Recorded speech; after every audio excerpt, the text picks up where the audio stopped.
Hey everybody, welcome back. If you're new here, hi, I'm Mercury, and today I am feeling super in like the holiday spirit, the winter spirit, whatever you want to call it. And it makes me want to bake. And I am in the mood for gingerbread.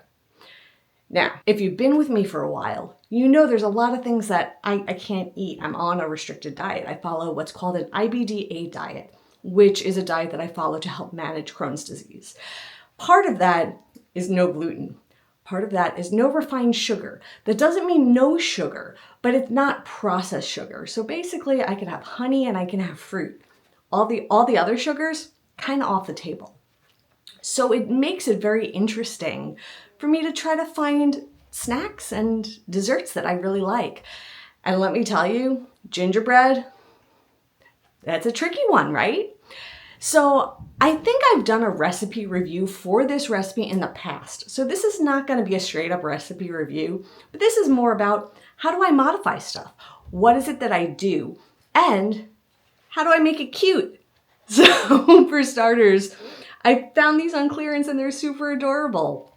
These are oven safe silicone baking sheets shaped like little gingerbread men. Look, see, they got the little bow tie. Yeah. So the plan for me is to modify this. So instead of using molasses, because I can't have the molasses, I'm going to use dates. And other than that, I'm also going to adjust the bake time because it's for a loaf, this recipe, which when you bake in smaller shapes, the time is going to need to be adjusted. It's got to go down. So I'll show you what you need to do to keep an eye on stuff. I'm also going to put a link to the original recipe in the description of the video in case you want to try it out. I've done it in the past. This is a delicious recipe. I love it. So let's get baking. So in terms of the ingredients that we're going to need, we need some eggs, almond flour, coconut flour, honey. This is vanilla, coconut oil, almond butter. We have some baking soda, dates, and that's my modification. The original recipe, this is molasses. Salt, nutmeg, and I like to use this whole nutmeg. Yeah, whole fresh nutmeg. We have ginger, cinnamon, and cloves. Now this recipe is really straightforward. We mix up all the dry, we mix up all the wet, we mix them together. That's it. I will also be using the coconut oil to grease the little gingerbread men shaped pan so that way it doesn't stick when I take them out. So that's what we're gonna do. Put the dries together, put the wets together, mix them all up.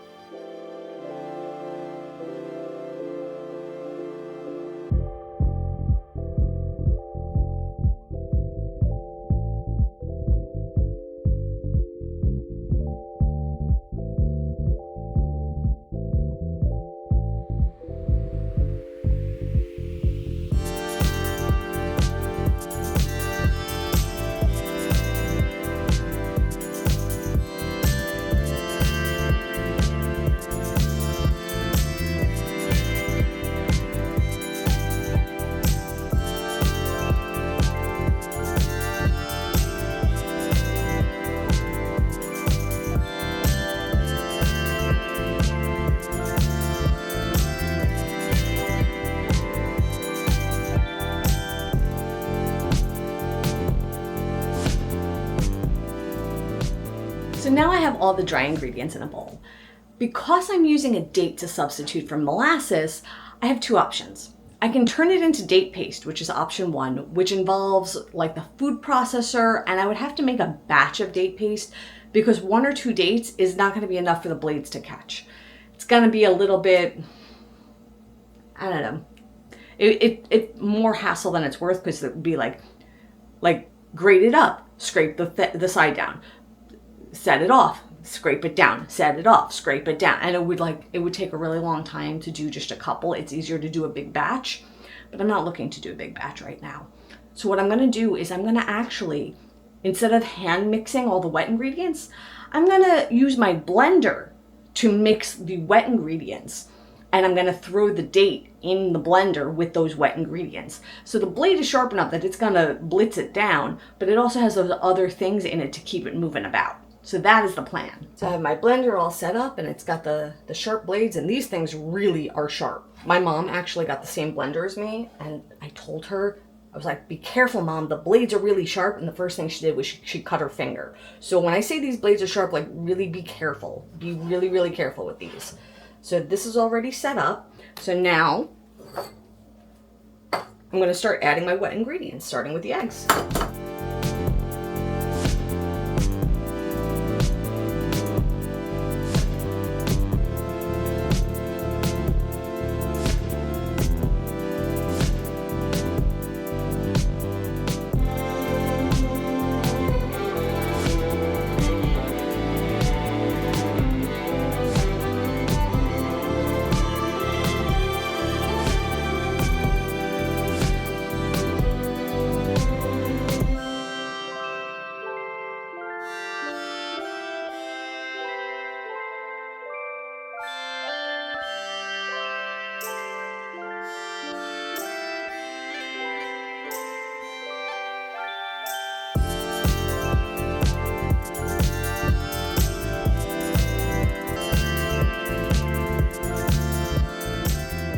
Now that the blender did its thing, I'm just gonna pour the liquid ingredients right on into this bowl of my dry ingredients.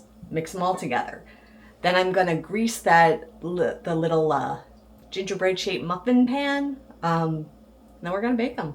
The thing I like about this top is it has a pour spout, so it makes things like this really easy. So you just literally pour it on in, which is also great for smoothies.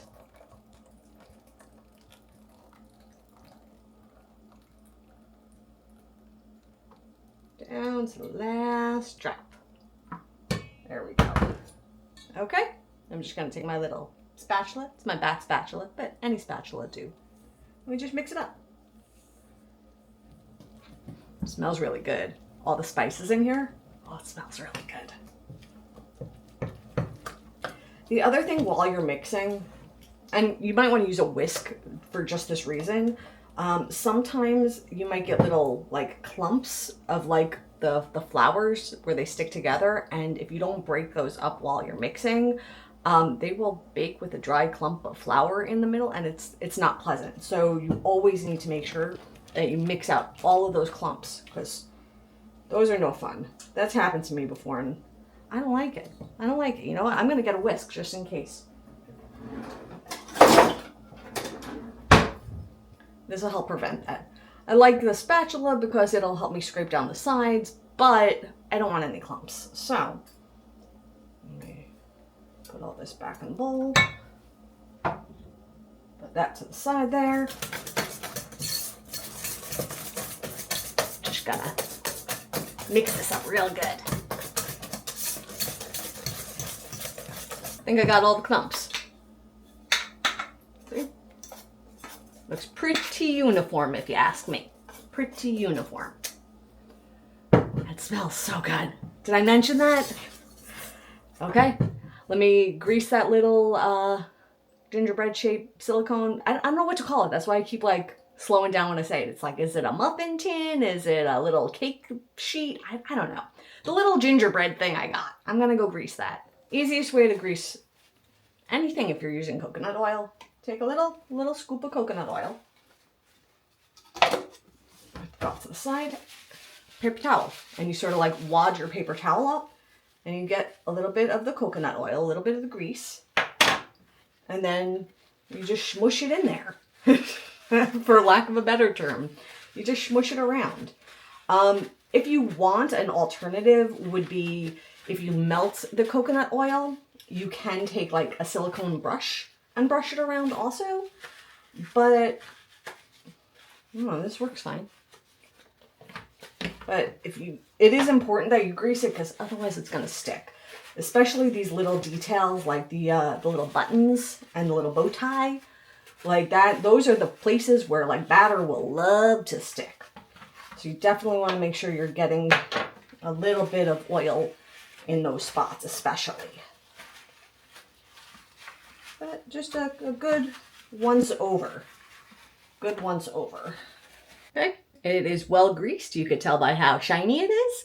And I'm just going to put the batter in. I don't want to overfill it. I don't want to fill it all the way up because I don't know how much rise I'm going to get. This is going to be a little bit of an experiment in that sense. And I am sure I have to do more than one batch. So we'll see how much fits in this, and I'm gonna do it in batches. Now at this point, I wanna go back to my spatula. I'm gonna position this a little bit better, and we'll go plop. Trying to make sure I get enough in without going overboard. Always add more, it's harder to take away. So I'm trying to underfill so I can add to it rather than overfill and then be in a situation. And I'm like focusing on just filling up the body portion, and then I will get the extremities on my next pass. This is how I am at so far. I'm gonna give it a little shaky shake. That was actually a really good way to get that to spread around. I thought I was gonna have to poke at it. No, that worked really well. I highly recommend the little shaky shake. Just topping it off a little bit here, because remember, it might rise and I don't want to go overboard. With gluten-free cooking, the rise always feels so unpredictable to me. So some gluten-free recipes, like the way you put it in the oven is the way it comes out in terms of rise, even if it has a leavening agent. And then there's other times where it surprises me and it has rise, and I'm like, oh, wasn't expecting that. Okay. So I'm trying to give it a good fill without going too much. Which I think is like this. I think it's like this. So I'll give you a close-up so you could see how much like lip I left. So you can see here, there's about, I don't know, 1/4 of an inch lip that I left to the top of the mold. And now I'm gonna bake it. So the original recipe, because it's written for a loaf, has it supposed to bake for 40 minutes. I'm gonna start checking it at the 20-minute mark, and I'm gonna use a toothpick method to check for doneness. And if you're not familiar with the toothpick method, it's kind of what it sounds like. You take a toothpick and you poke the thickest part, so it'll be like the center. And if it comes out clean, it's done. If it comes out wet or there's like batter stuck to it, it's not done yet and it needs more time. So we're gonna use the toothpick method to check for doneness. And again, because these are so much smaller than a loaf, I'm checking it at the halfway mark. Okay, so the timer just dinged. Oh, they rose. They definitely rose. Okay, got a little toothpick here, and we're gonna do the toothpick method. I'm gonna go poke. Not done. So you could see it is still quite moist. A lot of dough still stuck, so it needs more time. And we'll give it another 10 minutes. I may check it again at 5 minutes just to be safe so I don't burn them. But I have a feeling 10 minutes is closer due to the amount of moisture that's still stuck to that toothpick. Time for a recheck.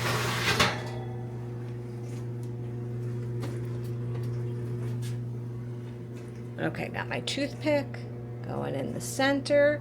Oh yeah, look at that, it came out clean. They are done. So I'm gonna let those cool down. Then I'm gonna flip them out onto a cooling rack so I can at least demold them and get the next batch in. And we'll bake off the other set. So the second batch is out of the oven. They're looking good. Here they are. Here's the cooled off batch. And they are so cute with their little bow ties and their little buttons. They came out looking great. So from here, there are a few different options. One is to just enjoy and have them as is. Another one, icing. If you wanted to do like a quick icing that like is still refined sugar-free but not a buttercream, you can use coconut butter. And what you do is you like melt it in the microwave like just a little bit at a time, like 5 seconds or 10 seconds, and you check it and you stir it until it's like melty, and then you just drizzle it. You can put a little honey in it and you drizzle it right on top. You know, or chocolate. You could do a chocolate drizzle. Yeah, you could do that. A lot of options. And I mean, if you want to do like a buttercream, you can do a buttercream. That's okay too. It's just, for me, that's a lot. That's too much. That's excessive, y'all. Honestly, I think I'm going to leave mine as is because tomorrow for breakfast, I think I'm going to have little French toast made out of these little gingerbread men. I think that's my plan. But I can't not taste one of them, right? Okay, I'm going to have to take a little gingerbread man, put him on my plate here. We got to give him a try. Y'all, he's just so cute. How do I eat him? How do I eat something this adorable? Look.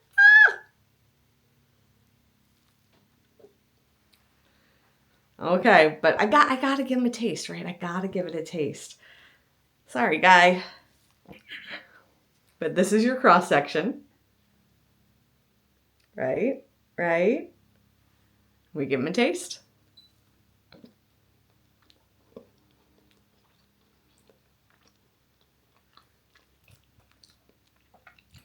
Perfect gingerbready goodness. And it is gingerbready, not ginger cakey. If you want it to be more cakey, you have to add a little bit more sweetener to it. But for gingerbread, especially because I like to make French toast, it's perfect. It's perfect. It's just the right amount of sweet. It's got a good amount of those spices, the cinnamon, the nutmeg, the cloves. It's got all that going on.